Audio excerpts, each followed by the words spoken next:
Okay, before we get into politics and the West and communism, and we have a great show tonight, Ali Beth Stuckey and things like that, we have to do something that we have to do a lot on this show. We have to honor the fallen. We honor the fallen in training as well, not just combat, in training. For you new viewers, and I know we have a lot of them, you should know I have a special place in my heart for those who die in military training because they never get the glory of the ones in combat. You know, there's always kind of this stigma attached to it. Ooh, that kind of sucks. It was training. They're every bit as brave as the ones who die in combat. Military training has to be dangerous. Otherwise, you don't have a very good military. It has to be life-threatening. That's how it has to go.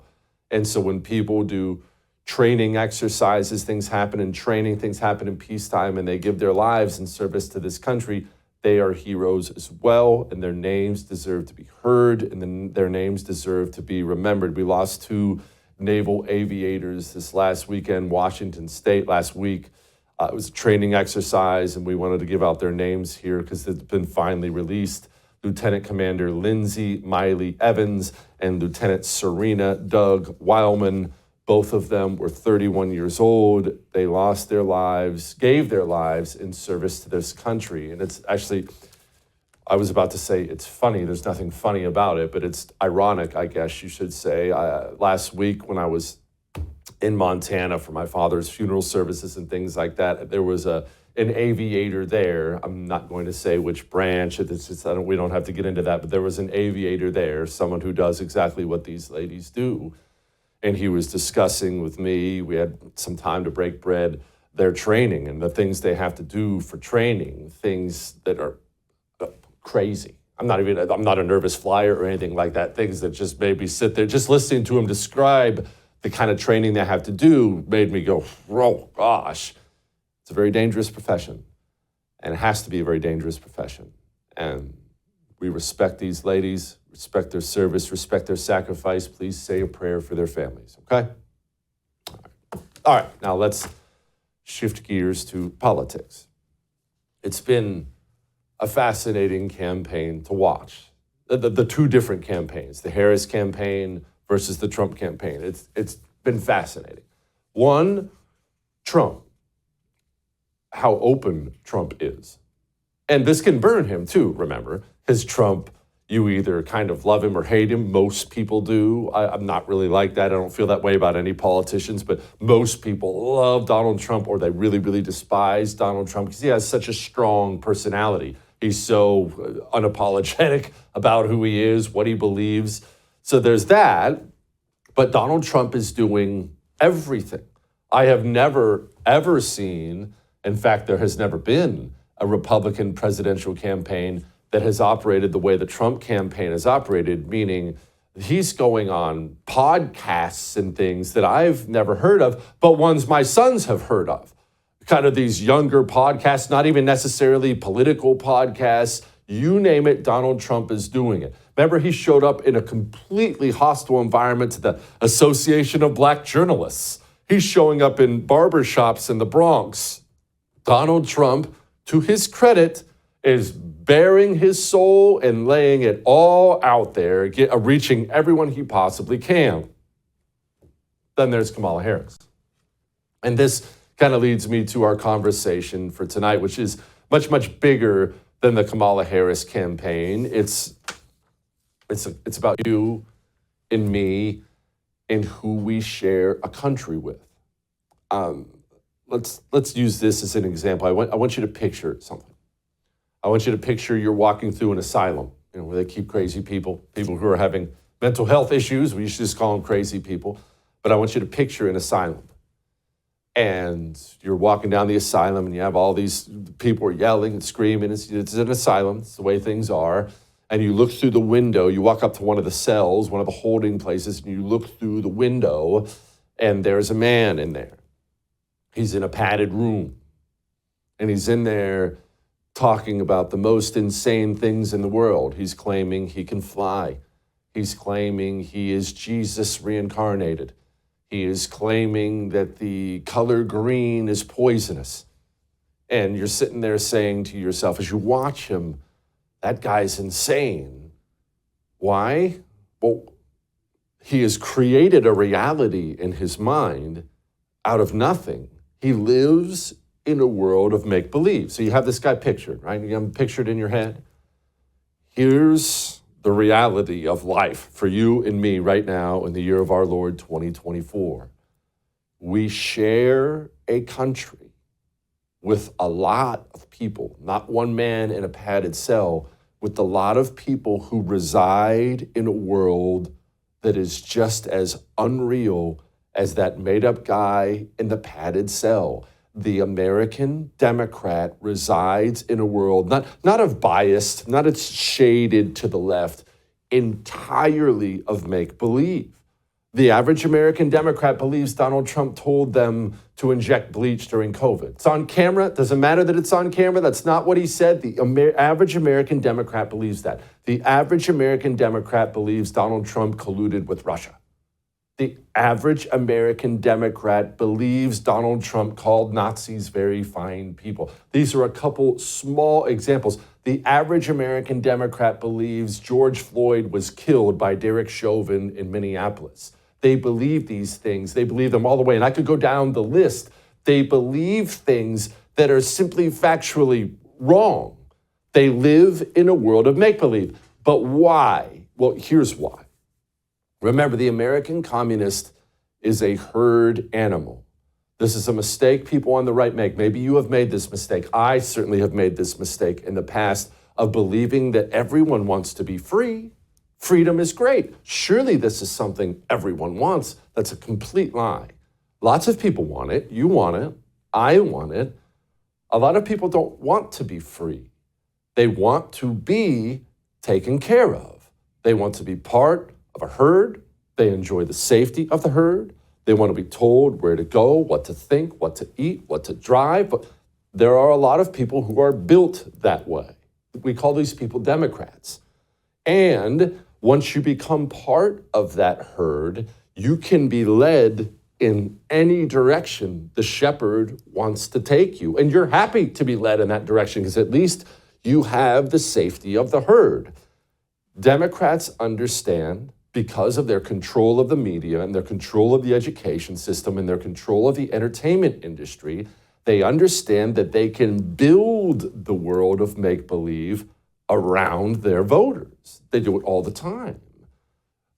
Kamala Harris did a town hall. Now, the idea behind a town hall is you as a candidate, maybe you're already in office of some kind, maybe you're running for office of some kind. I've done town halls back when I was running for Congress. The idea is people are allowed to show up. People like you, people like me, normal civilians are allowed to show up. And they are, because we live in a representative republic, they're allowed to ask questions. That's the whole idea behind a town hall. Normal people allowed to ask questions of the candidate on stage. Somebody showed up at a Kamala Harris town hall thinking that was going to be the idea yesterday. And no, you see, you don't understand. It wasn't a town hall. They're building a world of make-believe. You're not, unfortunately. We have some predetermined questions, and hopefully I'll be able to ask some of the questions that might be in your head. I hope so. Hey, can we ask some questions? Oh, no. Did you think this was a real town hall? No, we've predetermined some questions. We must keep you in this facade. I've explained it this way before. A movie set. You ever seen a movie set or a TV set? I saw it one time. I saw a daytime filming of the old TV show King of Queens. And I'd never seen something like that before, but it was fascinating. You sit up in the stands and you look down in this house, the living room where they were. It's just a couple fake walls, a couple fake couches, a couple fake windows. There's nothing there. You're on a movie set. That's the world the average American Democrat lives in. Kamala Harris's campaign is now so controlled, her staffers are calling on reporters for her. We're going to go to Colleen at the AP. Hi. Madam Vice President, do you think that Republican voters, and specific women voters, will be more likely to vote for you because of the fall of Roe? Now, let's talk about that, the fall of Roe. You see, this is the one area. I mean, look, you can ask Kamala Harris about immigration, ask her about the economy, and she'll give you some crazy word salad answer, doing the best she can to filibuster long enough so she doesn't have to answer the question because she doesn't know about the issue, and she knows her answer on the issue is dreadful and something people will hate. But you get this woman revved up on abortion, and she can go. When the issue of the freedom of a woman to make decisions about her own body is on the ballot, the American people vote for freedom, regardless of the party with which they're registered to vote. Very comfortable answering that. And that leads me to a separate conversation. You know, I understand that women, young single women, I should note, this generally doesn't apply to married women as they get older, but young single women are more susceptible to societal pressures than any other group. Married men, single men, they just simply are. Women are more anxious souls, more worried about being accepted in social situations. That's just the way we are. It's the way God made us. But the issue is the communist has understood that for the longest time, and he has used that for the longest time. And here's the truth. There are a lot of women in this country who are single issue voters. They vote for abortion. It doesn't matter if the border's open, inflation's bad, World War III. It doesn't matter that a Venezuelan gang just raped and murdered a woman in the apartment next door. There are a lot of women in this country who are single-issue abortion voters, and Democrats know it. I remember when I moved to Virginia for a year, when I was in politics. Virginia was very much a swing state back then, so I got all the election commercials you could handle, and almost every one of them, this is back in the Obama era, was about abortion. Abortion, we'll give you abortion, all the abortion you want. This is an issue that is a winner for Democrats. It's why they drag up actresses like Julia Louis-Dreyfus for ads like this. Okay, let's cut to the chase. Donald Trump and his merry band of yes men are obsessed with what we women do with our bodies.